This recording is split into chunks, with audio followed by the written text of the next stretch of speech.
નમસ્કાર, આપ જોઈ રહ્યા છો નેશન પ્લસ ન્યૂઝ. હું છું આપની સાથે હિરલ પંડ્યા. ડાયમંડ સિટી સુરતના ટેક્સટાઇલ માર્કેટ વિસ્તારમાં ફરી એકવાર આગની ઘટના બની છે. રિંગ રોડ પર આવેલી જાણીતી મિલેનિયમ માર્કેટ 2 માં આજે અચાનક આગ ફાટી નીકળી હતી. સુરતની ટેક્સટાઇલ માર્કેટોમાં આગની ઘટનાઓ અટકવાનું નામ નથી લઈ રહી. આજે બપોરના સમયે મિલેનિયમ માર્કેટ 2 ની એક દુકાનમાંથી અચાનક ધુમાડો નીકળતા લોકો ચોંકી ઉઠ્યા હતા. જોત જોતામાં આગે વિકરાળ સ્વરૂપ ધારણ કર્યું હતું અને આસપાસની અન્ય દુકાનોને પણ ઝપેટમાં લીધી હતી.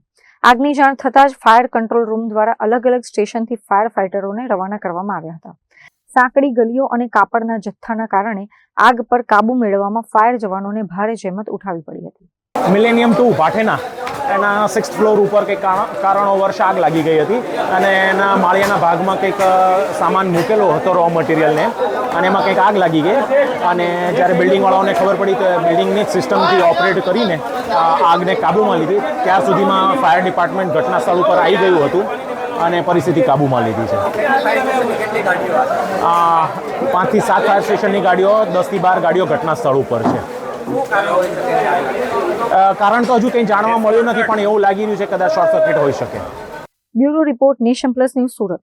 સમાચારોના સતત અપડેટ મેળવવા માટે અમારી નેશન પ્લસ ન્યૂઝની યુટ્યુબ ચેનલને સબસ્ક્રાઇબ કરો, બેલ આઇકન દબાવો અને જોડાયેલા રહો ફેસબુક, ઇન્સ્ટાગ્રામ અને ટ્વિટર પર.